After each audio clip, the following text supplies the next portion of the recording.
اگر آپ بزرگان دین کا مقام اور مرتبہ سمجھنا چاہتے ہیں اور ان کا ادب اور احترام کرنا اور کروانا چاہتے ہیں تو کسی بھی صوفی کی زندگی میں سے اس کا عمل تلاش کرو۔ السلام علیکم ورحمۃ اللہ وبرکاتہ۔ تصوف کے جوہری پہلو کے سلسلے میں آج کا واقعہ حضرت شیخ ابو العباس نہوندی رحمۃ اللہ علیہ، تذکرۃ الاولیاء میں بھی آپ کا ذکر ہے، بہت بڑے اللہ کے ولی۔ آپ ٹوپیاں سیا کرتے تھے، ذریعہ معاش تھا آپ کا۔ جب آپ ایک ٹوپی سی لیتے تو جب تک وہ فروخت نہ کرتے دوسری ٹوپی تیار نہ کرتے، اور ٹوپی سینے کے بعد آپ 2 درہم میں ٹوپی کو فروخت کیا کرتے تھے، اور 1 درہم تو اس کو دیتے جو سب سے پہلے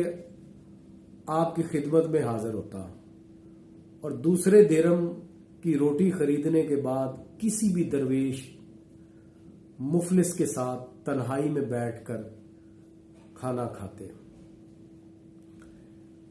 اور یہی اس واقعے کا جوہری پہلو ہے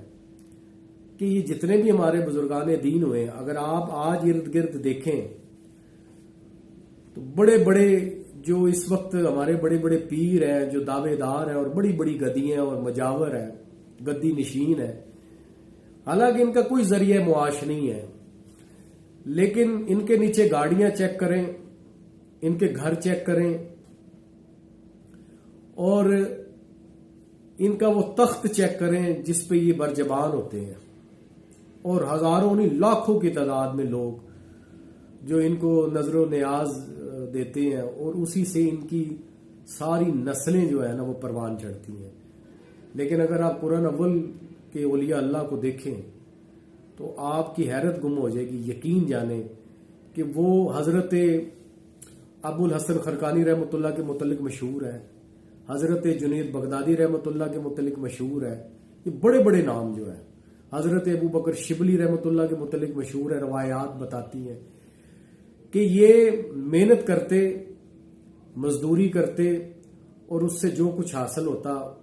اسے لا کر اپنے درویشوں میں، اپنے مریدین میں تقسیم کر دیتے۔ لیکن آج الٹ کام ہے۔ آج پیر صاحب جو ہیں وہ ایک بہت بڑے تخت پہ جلوہ افروز ہوتے ہیں، اور مریدین جو ہیں وہ کما کر لاتے ہیں اور ان کو دیتے ہیں اور وہ کھاتے ہیں، حالانکہ ان کے کوئی کاروبار نہیں، کوئی فیکٹریاں نہیں، لیکن ایک شاہانہ زندگی، ایک ایسی زندگی جس کا عام آدمی تصور بھی نہیں کر سکتا۔ اور خاص کر کے ہمارے وہ صوفیہ،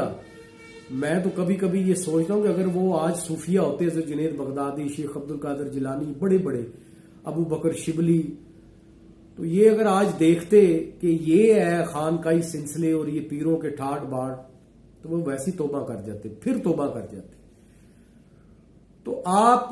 کسی بھی صوفی کی زندگی سے اگر فیض حاصل کرنا چاہتے ہیں تو آپ کو چاہیے اس کا عمل چیک کریں، اور کسی بھی صوفی کی زندگی سے ایک عمل جوہر کی صورت میں اپنی زندگی میں لے آئیں، تو آپ یقین جانیں کہ آپ اس صوفی سے فیض حاصل کر سکتے ہیں، آپ کسی بھی صوفی سے فیض یاب ہو سکتے ہیں۔ اس کے لیے ضروری ہے کہ کرامتوں پہ نظر کم کی جائے، کرامتوں پہ فوکس کم کیا جائے، بزرگان دین کی جو عملی زندگی ہے اس کو اسٹڈی کیا جائے، اسے فوکس کیا جائے اور اس پر عمل کیا جائے، تو آپ دیکھیں گے کہ کس طرح اللہ تعالیٰ کا قرب عطا ہوتا ہے، اللہ تعالیٰ کس طرح حضوری عطا کرتا ہے، اور پھر ہی آپ بزرگان دین کا صحیح ادب اور احترام کر بھی سکتے ہیں اور کروا بھی سکتے ہیں۔ نہیں تو اعتراضات تو پھر کوئی بھی بزرگان دین پہ اٹھا دیتا ہے، اور جواب دینے کے لیے ہمیں اپنے ارد گرد جھانکنا پڑتا ہے، جبکہ اگر آپ جواب دینا چاہتے ہیں، ادب کرنا چاہتے ہیں، کروانا چاہتے ہیں، تو کسی بھی صوفی کی زندگی کا جو علم ہے وہ اپنی جگہ اس کا مقام ہے، لیکن اس کا عمل دیکھیں اور اس عمل کو اپنانے کی، اپنی زندگی میں لانے کی کوشش کریں۔ اللہ تعالیٰ میں بزرگان دین کا سے مقام اور مرتبہ سمجھنے کی توفیق عطا فرمائے، اور ہم سب کو مقام شرف عطا